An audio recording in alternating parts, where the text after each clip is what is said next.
Alors cette semaine sur Bitcoin, c'était franchement pas terrible. Un peu de mouvement, quelques réactions rapides aux chiffres du chômage et de l'inflation, mais au final, pas grand-chose. Franchement, si tu regardes juste le prix, tu pourrais presque croire qu'il se passe absolument rien. Mais pendant que tout le monde attendait une grosse secousse, les marchés traditionnels ont montré des signes très particuliers.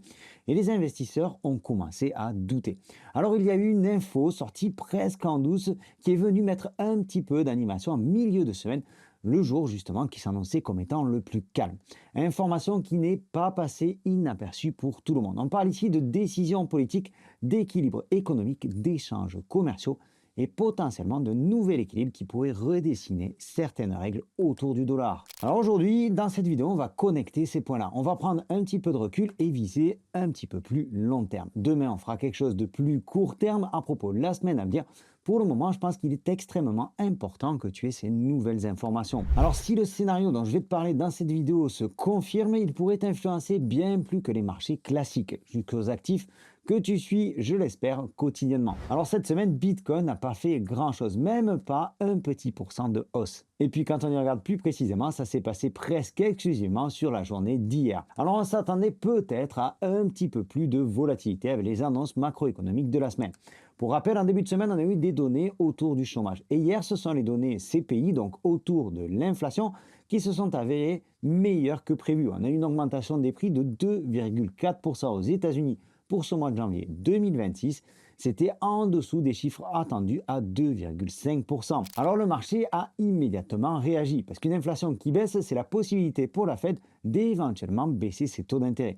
Et donc Bitcoin a repris près de 4% hier après-midi, ce qui lui a permis en quelque sorte de sauver sa semaine. Mais du côté des marchés traditionnels, c'est franchement pas terrible. Malgré les chiffres, les marchés sont restés sous pression. Moins 1,17% pour le S&P 500 sur la semaine, moins 0,86% pour le Dow Jones, moins 2,06% pour le Nasdaq. Et seul le Nikkei s'en est plutôt bien sorti après l'annonce du plan de relance le week-end dernier et il a pris alors 6,68% sur la semaine. Alors les investisseurs ne semblent pas vraiment convaincus. On sait que la crise couvre aux États-Unis, que l'éclatement de la bulle IA se fait de plus en plus sentir et d'un autre côté, la Fed ne semble pas encore prête à baisser ses taux, malgré des chiffres, comme je te le disais, qui sont plutôt bons. On reste avec seulement 9,2% de chance de voir une baisse des taux au mois de mars, 27,8% en avril et en revanche, après cette pause, les investisseurs estiment que la Fed devrait retrouver une politique plus accommodante après le départ de Jérôme Powell.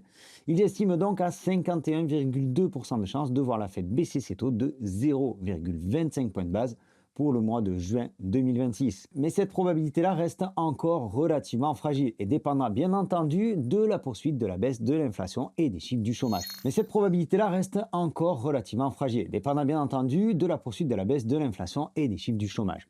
Alors il y a une news qui concerne la Russie, les États-Unis et le dollar qui est complètement venu perturber tout ça cette semaine. Avant de continuer cette vidéo, je te souhaite la bienvenue sur la chaîne. Si tu nous découvres, je m'appelle Sylvain et ici on parle de crypto, d'économie, de macroéconomie et de géopolitique. La vidéo d'aujourd'hui sera d'ailleurs un petit peu plus tournée vers la géopolitique. Il est important de bien comprendre ce qui se passe aujourd'hui entre les États-Unis et la Russie et comme à mon habitude, on va vulgariser tout ça. Alors si tu n'es pas encore abonné et que ce genre de contenu te parle, je t'invite à cliquer par ici et à activer la petite cloche. Et puis alors que tu nous rejoignes ou que tu nous suives depuis longtemps, n'oublie surtout pas de liker cette vidéo, c'est hyper important pour l'algorithme de YouTube, hyper important pour la visibilité et la mise en avant de la vidéo et je t'en remercie. On fera un point un petit peu plus complet sur Bitcoin et les marchés crypto demain, on parlera notamment de ce qui nous attend la semaine prochaine. Tu pourras aussi retrouver l'analyse complète de Guillaume dans la newsletter hebdomadaire chaque dimanche dans ta boîte mail en fin d'après-midi. C'est gratuit, c'est donc demain. Dans la newsletter, tu trouveras aussi un très gros dossier très complet autour de l'intelligence artificielle et Ethereum. Je te laisse le lien en description et en commentaire épinglé de cette vidéo. On reprend par cette bombe, cette news qui pourtant est passée relativement inaperçue pour la plupart d'entre nous, mais qui explique l'attention qu'il y a eu sur les marchés avant-hier. C'était donc jeudi qu'on a appris que la Russie envisagerait activement un retour au dollar américain dans le cadre d'un partenariat économique potentiel avec le président Donald Trump. En soi, ça semble une bonne nouvelle, à court terme, à moyen, à long terme, mais c'est pas si évident que ça. On va aller voir ce que ça implique à tous les niveaux. Cette information est issue d'un document du Kremlin publié il y a quelques jours et qui a été examiné par Bloomberg. Alors cela concernerait principalement les ressources naturelles comme le gaz, le pétrole, mais aussi une nouvelle forme de collaboration autour de l'énergie nucléaire, autour des entreprises liées à l'IA, et pour finir, des conditions préférentielles pour que les entreprises américaines puissent revenir sur le territoire russe. Et s'il était finalisé, cet accord remodèlerait complètement la finance mondiale.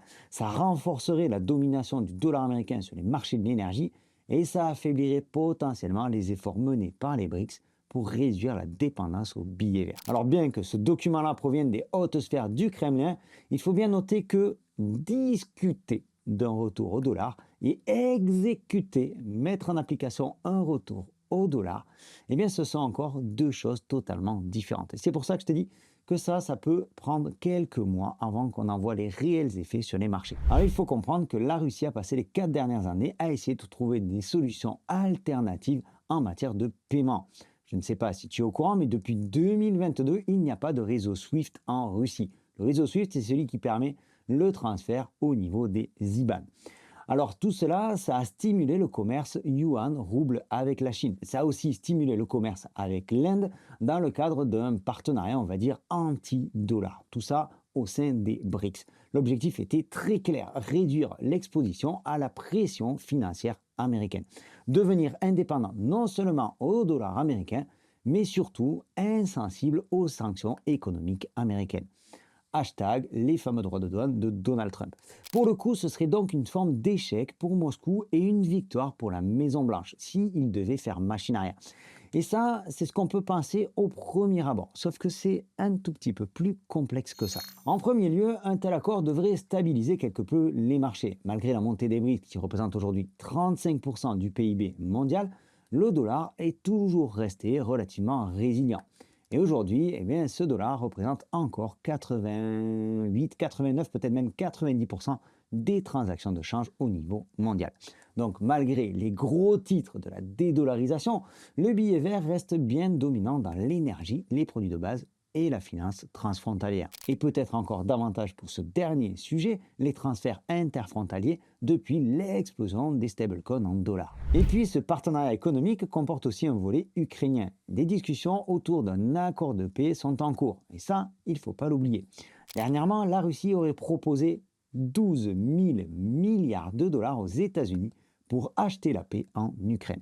Les services de renseignement ukrainiens ont intercepté un document confidentiel baptisé Paquet Dimitriev, du nom de Kirill Dimitriev, qui est directeur du Fonds souverain russe. Donc Zelensky affirme que ce plan propose aux États-Unis une coopération économique évaluée à 12 milliards de dollars. 12 000 milliards de dollars, pardon. Bien entendu, le président ukrainien n'apprécie pas du tout cette idée d'un accord fait dans son dos.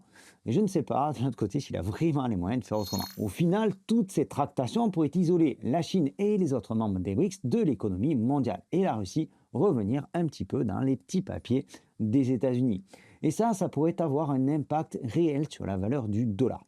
Et c'est d'ailleurs suite à ces informations-là que l'or et l'argent ont connu une nouvelle journée de baisse cette semaine. Ça, c'était précisément jeudi. Un dollar qui monte, logiquement, et bien de l'autre côté, fait baisser toutes les valeurs qui lui sont opposées. Les métaux, l'or, l'argent, les denrées, le pétrole, le gaz, et aussi, malheureusement, le Bitcoin. Alors cette news autour de la Russie, du dollar et des États-Unis reste relativement contrastée, parce qu'une reprise haussière du dollar pourrait, comme je viens de te le dire à l'instant, peser sur les actifs qui lui sont opposés. Mais si cela se confirme, alors ce serait très bon, ce serait une très bonne nouvelle pour l'économie américaine, le refinancement de la dette, etc., etc. Et ce qu'adore par-dessus tout le marché des actifs risqués, c'est l'injection de liquidités. Alors si les États-Unis arrivent tant bien que mal à se sortir du bourbier économique dans lequel ils sont actuellement, cela augure une période particulièrement intéressante. Attention, ici, on parle d'une horizon assez lointaine, plusieurs mois, pas de précipitation parce que d'ici là, et tant que rien n'est vraiment acté, on continue de subir le climat général qui n'est pour le moment pas des plus encourageants. Et puis ces situations transitoires comme actuellement sont toujours particulièrement instables. Alors au final, on devait avoir une semaine plutôt calme. Et ça l'a été en surface, mais pleine de signaux en coulisses entre tensions macroéconomiques, géopolitiques et avenir du dollar, ce qui se prépare aujourd'hui pourrait bien peser lourd, bien plus lourd que les petits mouvements du moment qui sont liés à l'inflation ou encore aux chiffres du chômage.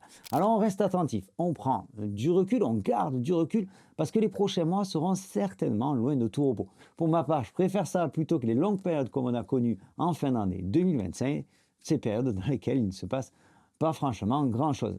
Allez, c'est tout pour aujourd'hui les amis. On pense à liker, à rejoindre la chaîne en s'abonnant par ici. On active la petite cloche. On n'oublie pas la newsletter demain avec un dossier complet sur l'IA particulièrement intéressant, l'analyse de Bitcoin pour la semaine à venir.